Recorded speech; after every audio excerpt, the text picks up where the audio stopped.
दोस्तों ये जो शख्स आप देख रहे हैं इसका नाम डैन कूपर था।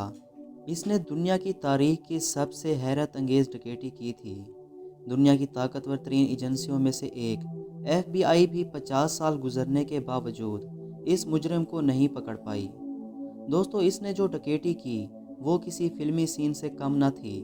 आज की इस दिलचस्प वीडियो में मैं आपको इस डकैती के मुतालिक बताऊंगा जिसने पूरी दुनिया को हिला कर रख दिया था। उम्मीद करता हूँ आपको ये वीडियो पसंद आएगी, और अगर आप मेरे चैनल पर नए हैं तो मेरे चैनल को सब्सक्राइब कर दें और साथ मौजूद बेल के आइकन को लाजमी दबा दें ताकि आपको ऐसी दिलचस्प और इन्फॉर्मेटिव वीडियोस देखने को मिल सकें। ये बात है 24 नवंबर 1971 की, जब अमेरिका में थैंक्स गिविंग का दिन मनाया जा रहा था। एक 40 साला आदमी हाथों में एक ब्लैक सूटकेस लिए अमेरिका के पोर्टलैंड एयरपोर्ट पर पहुंचा। ये सीधा फ़्लाइट काउंटर की तरफ गया। ये flight counter north west Orient airlines का था। इस शख्स ने अपना नाम डैन कूपर लिखवाया और अमेरिका के शहर सियाटल जाने की टिकट खरीदी। दोस्तों इसका हुलिया कुछ ऐसा था कि 5 फुट 10 इंच का कद, सफ़ेद शर्ट, ब्लैक टाई और एक ब्लैक रेनकोट पहना हुआ था। और जैसा कि मैंने पहले बताया कि इसके हाथ में एक सूटकेस भी था।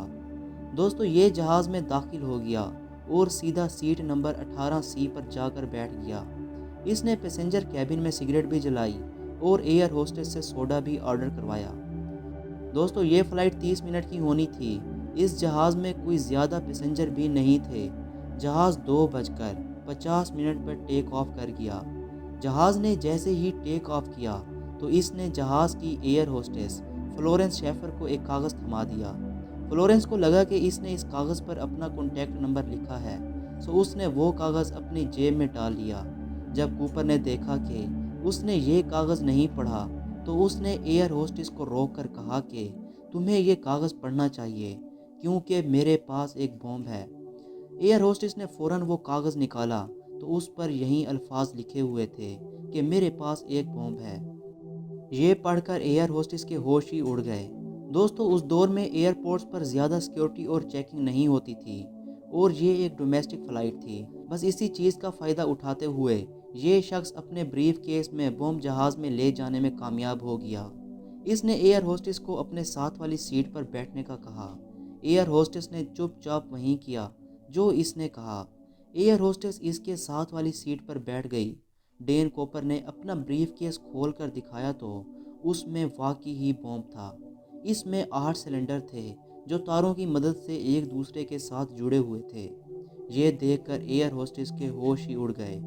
दोस्तों अब डैन कूपर ने असल बात कही। उसने कहा कि मुझे $2 लाख चाहिए। ये सब डॉलर $20 के नोट होने चाहिए। ये रकम मुझे कैश की सूरत में चाहिए। इसके अलावा 4 पैराशूट और जहाज़ का ज़मीन पर उतरने के बाद एक फ्यूल ट्रक भी चाहिए, और ये सब चीज़ें मुझे शाम 5 बजे तक मिल जानी चाहिए। दोस्तों उसने एयर होस्टेस से कहा कि मैं मजाक नहीं कर रहा, अगर मेरी ये डिमांड्स पूरी ना की गई तो मैं ये बॉम्ब जला दूंगा। एयर होस्टेस ने ये बात फ़ौरन पायलट्स को बताई। पायलट्स ने लोकल अथॉरिटीज़ को खबर किया कि हमारा जहाज़ हाईजैक हो चुका है, और इस आदमी की सारी डिमांड्स भी बताई। अथॉरिटी ने कोई रिस्क लेने की बजाय इसकी डिमांड्स पूरी करने का फैसला कर लिया। दोस्तों जहाज़ सियाटल एयरपोर्ट पर उतर गया। ये जहाज़ वहीं पर 2 घंटे ठहरा रहा। फिर सियाटल की पुलिस ने इस शख्स को $2 लाख दिए और पैराशूट भी फराहम किए। इसके बाद डैन कूपर ने इस जहाज़ में मौजूद तमाम मुसाफिरों को उतरने की इजाज़त दे दी, लेकिन जहाज़ के क्रू मेंबर्स जहाज़ में ही मौजूद रहे। और फिर डैन कूपर ने पायलट्स को जहाज़ मेक्सिको सिटी की तरफ उड़ाने का कहा और इसकी ऊंचाई 10,000 फीट के करीब रखने का कहा।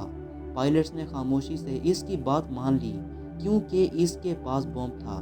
जहाज़ के उड़ने के कुछ देर बाद ही इसने काले सन ग्लासेस पहने, अपने पैसे साथ लिए, पैराशूट पहना और जहाज़ के रेयर डोर से छलांग लगा दी। बस दोस्तों इसके बाद ये शख्स डैन कूपर फिर किसी को नज़र ना आया। इस हैरत अंगेज़ वारदात पर ना सिर्फ अमेरिका बल्कि पूरी दुनिया हिल गई। अब ये केस अमेरिका की ताकतवर तरीन एजेंसी FBI के पास चला गया। इस केस का नाम नोर जैक रखा गया। नोर मीन्स नॉर्थ वेस्ट एयरलाइंस और जैक यानी हाई जैकिंग। दोस्तों छलांग लगाते वक्त डैन ने अपनी टाई उतार दी थी। इस टाई से पुलिस को डैन के डीएनए सैंपल मिल गए। ये एक छोटी सी कामयाबी थी, लेकिन एफबीआई को अभी और बहुत काम करना बाकी था। पूरे जहाज की कई बार तलाशी ली गई, लेकिन वहाँ उन्हें कुछ नहीं मिला। दोस्तों इसके अलावा उन्होंने उन नोटों के सीरियल नंबर जारी कर दिए थे जो डैन के पास थे, ताकि वो अगर कहीं ये पैसे खर्च करे तो पकड़ा जाए। लेकिन दोस्तों ये सब कुछ करने के बावजूद 9 सालों तक एफबीआई के हाथ कोई सबूत नहीं लगा था। 9 साल गुजर गए और ये शख्स दुनिया की हैरत अंगेज़ वारदात करके गायब हो चुका था। 9 साल बाद 1980 में एक छोटे बच्चे को टीना बार बीच से एक छोटा पैकेट मिला जिसके अंदर $5,800 थे। ये वही डॉलर थे जो डैन कूपर को दिए गए। इनके सीरियल नंबर मैच हो गए। दोस्तों हो सकता है जब डैन ने छलांग लगाई हो तो ये डॉलर्स का पैकेट उससे गिर गया हो और रिवर में तैरता हुआ इस बीच पर पहुंच गया हो। लेकिन ये सिर्फ एक थ्योरी थी। असल में किसी को कुछ नहीं पता था कि ये पैसे कहाँ कैसे आए। इस दौरान एफबीआई और अमेरिका के बड़े अखबारात को खत मौसूल होने लगे थे।